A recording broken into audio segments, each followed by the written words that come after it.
У каждого из нас в этом мире есть своя цель. Кто-то совершенствует себя, невзирая на грани человеческих возможностей, кто-то посвящает свою жизнь семье и детям, мечтая о совершенстве будущих поколений, а кто-то вписывает свое имя в историю, воздействуя не только на себя и свою семью, но и на тысячи других людей, мечтающих выйти из зоны комфорта и за грань своих собственных убеждений и возможностей. Пути у всех разные, но цель одна. Меня зовут Вадим Криштопа. Я тренер по публичным выступлениям, ораторскому мастерству, специалист по маркетинговым коммуникациям в сфере образования. 7 лет своей жизни я посвятил обучению молодого поколения навыкам успешных публичных выступлений и общению в целом. В этом видео я не буду объяснять, что произойдет с нами, если мы окажемся вне человеческого социума и лишимся одной из самых главных человеческих потребностей – общения.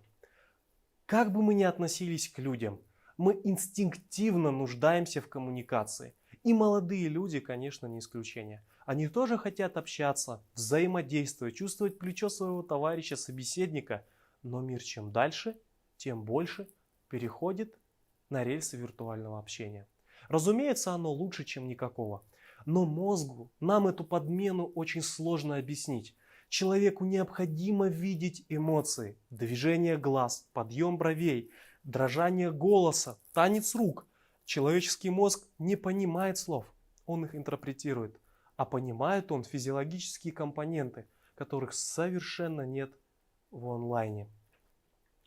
Отсутствие навыка эффективного социального общения и публичных выступлений – это настоящая эпидемия 21 века среди молодого поколения. Посмотрите на знакомых молодых людей, зачастую за их агрессивностью, закрытостью, как неудивительно стоит желание общаться. Они просто не знают, не умеют делать это правильно. Именно поэтому моей целью является приобретение навыков общения, публичных выступлений у поколения Z. Помните, друзья, помогая людям общаться и понимать друг друга полноценно, глубоко, мы делаем этот мир лучше, значительно лучше.